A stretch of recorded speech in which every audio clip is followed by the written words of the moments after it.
খুলনা ডুমুরিয়া উপজেলার স্বাধীনতা চত্বরে এক বিশাল নির্বাচনী জনসভা অনুষ্ঠিত হয়েছে।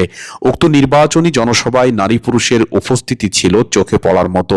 তীব্র রৌদ্রের মধ্যে ধৈর্য এবং সাহস নিয়ে তাদের প্রিয় নেতাদের মুখের কথাগুলি শোনার জন্য অধীর আগ্রহে অপেক্ষমান ছিল উপস্থিত জনতা। সৃষ্টি হয়েছে ইনশাআল্লাহ আগামী 12 ফেব্রুয়ারি ব্যালটের মাধ্যমে গণভোটে হাকে যেমন জয়যুক্ত করা হবে প্রতিটি আসন থেকে। ডুমুরিয়া উপজেলার স্বাধীনতা চত্বরে নির্বাচনী জনসভায় প্রধান অতিথির আলোচনা করেন খিলাফত মজলিসের আমির আল্লামা মামুনুল হক। একই সাথে এনসিপির নেতাকর্মী সহ বাংলাদেশ জামায়াত ইসলামীর জেলা ও থানা পর্যায়ের নেতৃবৃন্দ আলোচনা করেন। আওয়ামী লীগের এক সাবেক প্রভাবশালী চেয়ারম্যানের বাড়ি বসে প্ল্যান করেছে ভোটে দিতে পারবো না, কেটে দিতে হবে। আমাদেরকে হুমকি দিচ্ছে। যুবকরা আপনার কি হুমকির ভয় পান?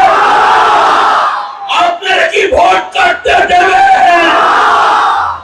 উক্ত নির্বাচনী জনসভায় খিলাফত মজলিসের আমির আল্লামা মামুনুল হক, সেক্রেটারি জেনারেল অধ্যাপক মিয়া গোলাম পররের হাতে দাড়িপাল্লা প্রতীক তুলে দেন এবং খিলাফত মজলিসের সকল নেতাকর্মীকে দাড়িপাল্লা প্রতীকে ভোট দিয়ে আগামী 12 ফেব্রুয়ারি বিজয় ছিনিয়ে আনতে আহ্বান করেন।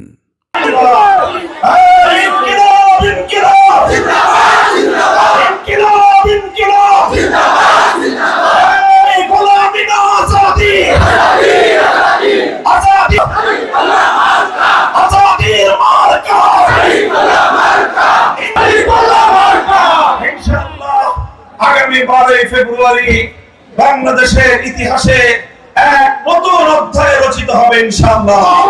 ডুমুরিয়া উপজেলার নির্বাচনী জনসভায় খিলাফত মজলিসের আমির মামুনুল হক বলেন, দুর্নীতিবাজদেরকে বাংলার জনগণ রুখে দিয়ে তারা নতুন বাংলাদেশের জন্য ঐক্যবদ্ধভাবে মাঠে নেমেছে। আগামীর বাংলাদেশ ন্যায় ইনসাফের বাংলাদেশ। আগামীর বাংলাদেশ সকল দুর্নীতিবাজ, চাঁদাবাজ, খুনি, ধর্ষণকারীদের বিরুদ্ধে একটি নতুন বাংলাদেশ, যে বাংলাদেশে সকল শ্রেণী পেশার মানুষ ন্যায্য অধিকার বা ন্যায্য পাওনা নিয়ে বেঁচে থাকার বাংলাদেশ। এবার এই ভোটের দায়িত্ব আপনাদের উপরে। আপনারা চোখ কান সতর্ক রাখবেন, খোলা রাখবেন। কেউ যেন কারচুপির মাধ্যমে, প্রশাসনিক দুর্বৃত্তায়নের মাধ্যমে এই ভোটকে পক্ষপাতমূলক না করতে পারে। আপনারা দায়িত্ব নিয়ে এইসব স্বৈরাচার, এইসব মাফিয়া, এই বুর্জোয়া এলিটদের রুখে দিবেন।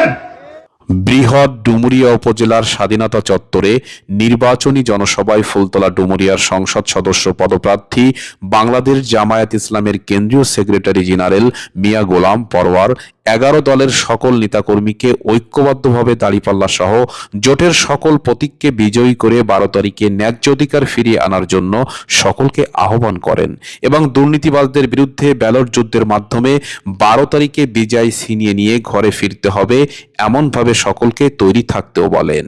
11 দলীয় নির্বাচনী ঐক্যের অন্যতম শীর্ষ নেতা বাংলাদেশ খিলাফত মজলিসের সম্মানিত আমির শাইখুল হাদিস ইবনে শাইখুল হাদিস আল্লামা মামুনুল হক হাফেজাহুল্লাহ, তাকে আমরা ডুমুরিয়ায় পেয়ে ডুমুরিয়াবাসীর পক্ষ থেকে আন্তরিক অভিনন্দন জানাই। আজকে বাংলাদেশে আরেকজন ছাত্র নেতাকে আমরা বিশেষ অতিথি পেয়েছি। ডাকসুর ঐতিহাসিক অভাবনীয় নির্বাচনে নির্বাচিত ডাকসুর নির্বাহী সদস্য, ইসলামী ছাত্র শিবিরের মনোনীত প্যানেলের নির্বাচিত সর্বমিত্র চাকমা, যিনি উপজাতি বাংলাদেশের নানান নৃগোষ্ঠী প্রতিনিধি হয়ে সর্বজনীন বাংলাদেশের প্রতিনিধিত্ব করেছেন। আমার প্রিয় সংগ্রামী ডুমুরিয়াবাসী ভাই ও বোনেরা, 12 ফেব্রুয়ারি তেরোদশ জাতীয় সংসদ নির্বাচনকে সামনে রেখে বাংলাদেশের সকল শ্রেণী পেশার মানুষ জেগে উঠেছে ইনসাফের প্রতীক দাড়িপাল্লাকে বিজয়ী করে দেশ ও দেশের মানুষের কল্যাণে একটি নিরাপদ রাষ্ট্র গঠনের জন্য।